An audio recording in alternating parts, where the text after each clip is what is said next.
Iqbal Mohamed. Thank you, Madam Deputy Speaker. I'd like to congratulate and thank my honourable friend from Cheadle for bringing this important debate.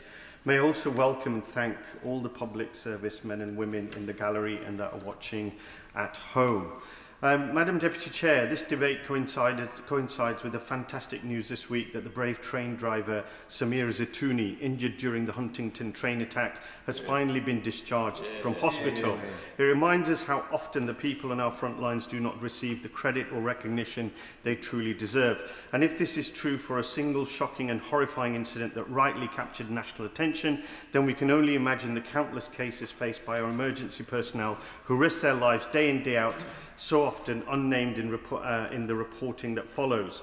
Only last month I took part in a ride-along with West Yorkshire Police, where I saw firsthand the pressures involved even in what we think as a routine neighbourhood policing.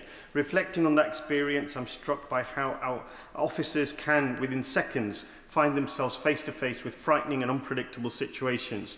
We might assume these lower-risk encounters, but the reality is that any moment can turn into danger, leaving officers not only injured, but sometimes medically discharged from the career they loved because they were protecting the public. In preparing for this debate, I learnt that over 6,000 officers since 2022 in West Yorkshire Police experienced assault-related injuries, and over 15,000 former police officers have suffered life-changing injuries in the line of duty across England. And that is before we even begin to count paramedics, firefighters, and so many others. One line from the campaign that stayed with me, that many of these people are left injured and forgotten. How incredibly upsetting that someone can give so much to the public yet receive so little in return. The very least we can do is recognise their sacrifice. There is currently as we've heard, no current formal honour for those who survive catastrophic, career-ending injuries in the line of duty. To me and to many across this House, that is a glaring injustice. I welcome the growing cross-party consensus and the clear strength of feeling in this place.